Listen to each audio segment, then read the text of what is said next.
Hi, Todd Peak Appliance here. Looking at today here, we've got a Whirlpool wall oven, doors locked, no display, breakers on in the garage at the power, and there's power coming into the machine. I just put my pen on it and found out there was power, so I went and turned the breaker off. But basically, what it is, and you'll see this on this one here, has a Whirlpool label on it. Some of the other models, Gen Air, KitchenAid, similar system. But what it is here is there's a high limit in the back, which interrupts your 120 on the one side. But on this one, that is still good. This here, there's a backup. There's another one. This is called I think they call it the control thermal fuse, and you can see it's got these zip ties there. This one was just hanging. I don't think this is the right part for this machine. I do have the right one here because I already determined that this was bad. But typically, of course, again, the power's off now because I turned the power off. But if power's on a KitchenAid, Whirlpool, any type of Whirlpool product, you're usually looking at that thermal fuse.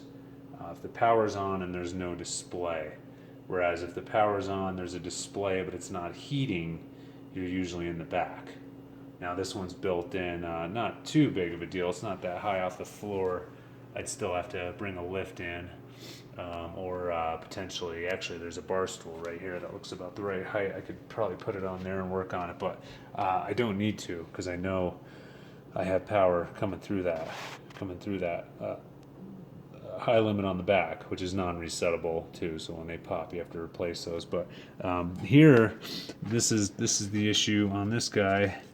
This one has failed, and like I said, it kills your display. So it sits. I don't know if you can see that. There's clips in here. See that? And they pop into here. Okay, and that keeps it off the cabinet.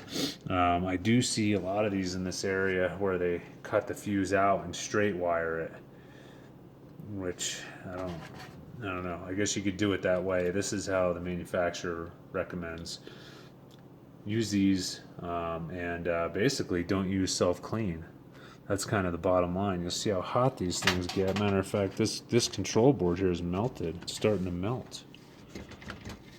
So yeah. So probably what I'm going to do here is I'm going to straight wire this and just make sure it works. Because the closer I look at this, the more melted this board is. I don't know if you can see that, but this is the case that holds the actual board, and it's splayed wide open. You can see it's pretty wavy down this line. So I've seen quite a few of these now to date. Maybe this might show it a little better, but yeah, these Whirlpools with the top control, this may be bad. So we'll see. I'm gonna test it and we'll see what happens.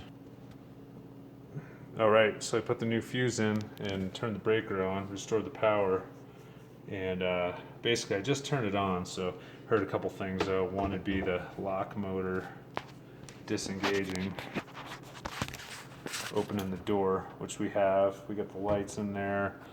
That's a telltale sign right there after a self-clean. See all the incinerated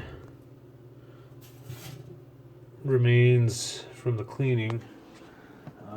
These ovens don't like self-clean. Most of them don't. It's usually when you get a failure. Anyway, so this one looks like it's working. Or it looks like it wants to work. We shall see.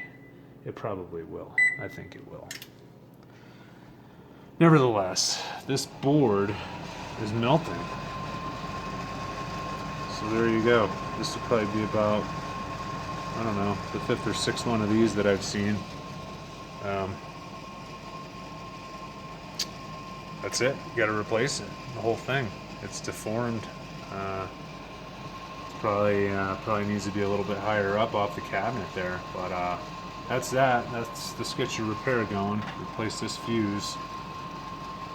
Control thermal fuse. Don't straight wire it.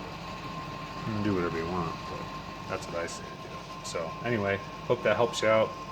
Thumbs up, like us, and have a good day. Thanks.